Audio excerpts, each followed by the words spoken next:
मैं एक प्रार्थना कर रहा हूं, जैसे आपका कोई घर बना हुआ है, आप जो घर में घड़ियाल लगाते हो, घड़ियाल किट खा के पानी पी के भी हम दिन निकाल देंगे, पर मेरी माँ गाय माता, मेरे छोटे छोटे बच्चे हैं, गाय माता हैं, वो तो जब जाते हैं तो सामने देखते हैं कि कुछ लाए होंगे, कुछ खिलाएंगे। तो उनके लिए आपसे एक प्रार्थना कर रहा हूँ, हाथ जोड़ के विनंती कर रहा हूँ कि आप जो भी करना चाहिए, नंबर दिए हुए, हाँ नंबर दिए हुए हैं शायद उसमें, और पेटीएम नंबर है, गूगल पे नंबर भी है और फोन पे नंबर भी है। 77-420-62-443। इस नंबर पे आप गूगल पे कर सकते हो, फोन पे कर सकते हो और पेटीएम कर सकते हो। ये नंबर है। जो देख रहे हैं उनसे मेरी एक हाथ जोड़ के विनंती है कि आज बहुत बड़ा मौका मिल रहा है आपको पुण्य करने का, धर्म करने का। आपका एक 5, 10, 50 रुपया, 100 रुपया, 500 रुपया भी गाय माता के लिए बहुत बड़ा योगदान बन सकता है, और गाय माता के लिए चारे की व्यवस्था हो सकती है, 1 दिन की, 2 दिन की, 5 दिन की, जो भी करना चाहे वो कर सकते हैं। गाय माता आपका खूब भला करेंगे, खूब रक्षा करेंगे, खूब ईश्वर आपकी मनोकामना पूर्ण करेंगे। हमारे धर्मशास्त्र में भी लिखा है कि मर जाऊं मांगू नहीं तन अपने काजा, पर मात्र के कारण मांगत आवे मने नहीं लाजा।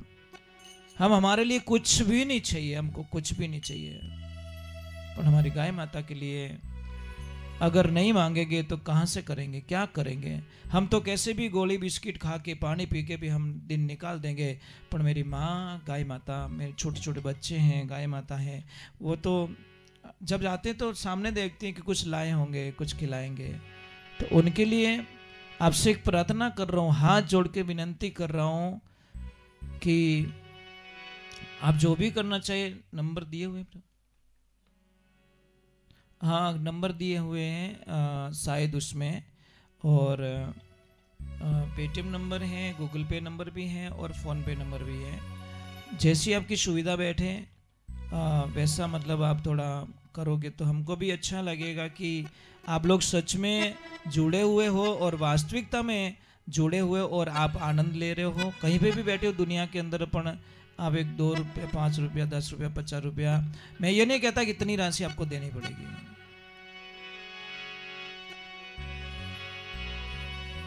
एक बार नंबर वापस बोल देता हूं, 77-420-62-443। इस नंबर पे आप गूगल पे कर सकते हो, फोन पे कर सकते हो और पेटीएम कर सकते हो। ये नंबर है। देखते हैं कितने भगत जाग रहे हैं। कि किसी धर्म ने कहा, किसी ने प्रश्न किया, कौन जगत में एक है? आनंद की बात बताई, सतगुरु महा अवतारी।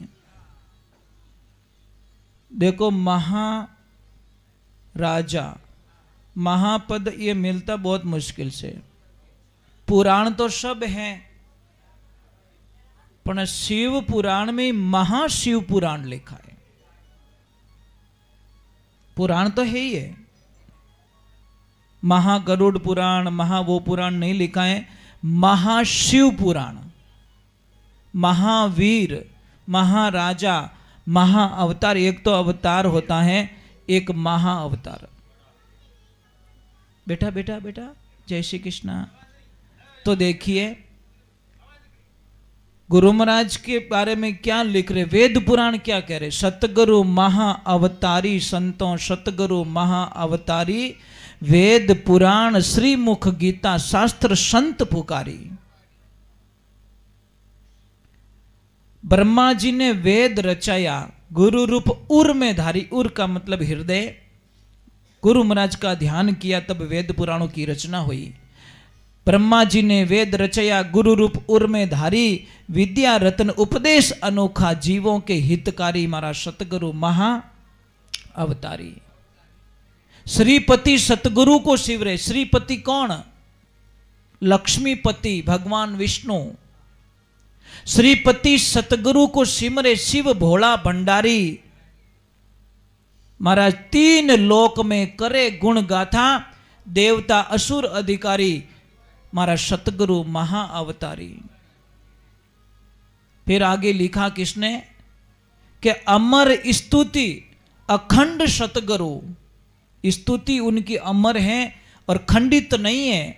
ऐसे मेरे दीनदयाल, अमर स्तुति अखंड सतगुरु, स्वर्ग लोक में भारी, नारद सारद शेष अवतारा, ये राम कृष्ण मुरारी, ये मारा सतगुरु महा अवतारी। और कितनी लास्ट में सुंदर बात लिखी चेतनानंद जी महाराज ने। भैया आवाज आ रही है तो देखिए कितनी सुंदर बात लिखी कि रामानंद गुरु सामर्थ्य मिलिया, सैन दीदी करारी, चेतनानंद गुरु जी के शरणे हो गया भवसों पारी, मारा सतगुरु महा अवतारी। महाराज कोई बुजुर्ग थे, संत महात्मा निकल रहे थे, उनके पास में 3 गांठें। कितनी?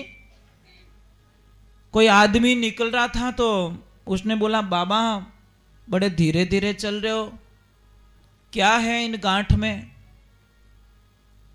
कि भाई कुछ है, मेरी जिंदगी की सारी जमा पूंजी इसी में ही है,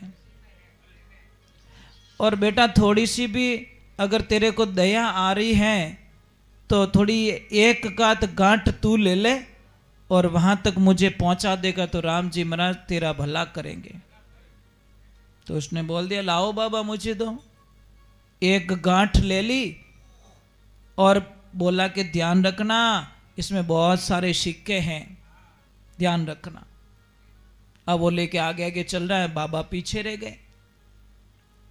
आगे जाके बोला, बाबा क्या हुआ? कि बेटा थोड़ा वजन ज्यादा है, एक गांठ और ले लेगा तो तेरी बड़ी कृपा हो जाएगी। वो बोला, लाओ बाबा ले लेता हूं। दूसरी गांठ जब पकड़ाई तो उसको बोला, देख अंदर चांदी के सिक्के हैं, ध्यान रखना, कहीं गिरा मत देना। उसने बोला, ठीक है मैं संभाल के ले लूंगा। और जैसी चढ़ने लगे कि बाबा नीचे, और वो आधे पहाड़ चढ़ गया क्योंकि पहाड़ी के उस तरफ जाना था। आगे जाके बोला, बाबा क्या हुआ? कि बेटा अब तो शरीर भी नहीं संभल पा रहा है, अगर ये गांठ भी तू ले ले तो तेरा भगवान भला करेगा।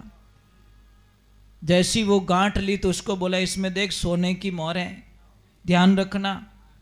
अब वो ले गया, तीनों गांठ पकड़ ली। बाबा ऊपर नहीं चढ़ा तब तक तो वो दूसरे पहाड़ पे पहुंच गया।